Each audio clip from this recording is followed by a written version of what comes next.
అమరజీవి శ్రీ పొట్టి శ్రీరాములు గారి 124వ జయంతి సందర్భంగా ఇక్కడ ఆత్మకూరు బస్టాండ్ దగ్గర అమరజీవి శ్రీ పొట్టి శ్రీరాములు గారి విగ్రహానికి పూలమాల వేసి నివాళులు అర్పించడం జరిగింది. మనకి పొట్టి శ్రీరాములు గారి పేరు మీదనే నెల్లూరు జిల్లాకి రాష్ట్ర ప్రభుత్వం పేరు పెట్టడం జరిగింది. మనకి పొట్టి శ్రీరాములు గారు స్వాతంత్రోద్యమంలోనే కాకుండా మనకి ప్రజల జీవనంలో ఒక హరిజనోద్ధరణకి కానీ లేకపోతే గాంధీయవాదానికి కానీ ఆయన చాలా కృషి చేశారు. మన నెల్లూరులో కూడా నెల్లూరులోని మూలాపేటలో ఉన్న వేణుగోపాల స్వామి గుడిలో హరిజనుల ప్రవేశం కోసం కానీ ఒక నిరాహార దీక్ష కూడా మన నెల్లూరు నగరంలో చేయడం జరిగింది.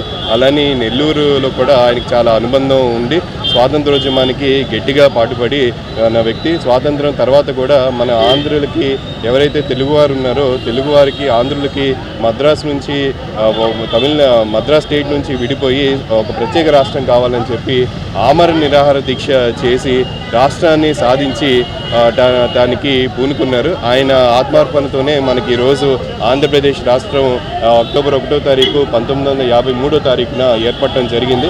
ఈరోజు రాష్ట్రం ఇలా అభ్యున్నతి అవడానికి ఆయన ఆ రోజు చేసిన ప్రాణార్పణని ఒకసారి స్మరించుకుంటూ ఈరోజు 124వ జయంతి సందర్భంగా నెల్లూరు నగర ప్రజలందరికీ కూడా ఆయన స్ఫూర్తిని పురికిపుచ్చుకొని ఆయన బాటలో నడవాలని చెప్పి కోరుకుంటున్నాను. ధన్యవాదాలు.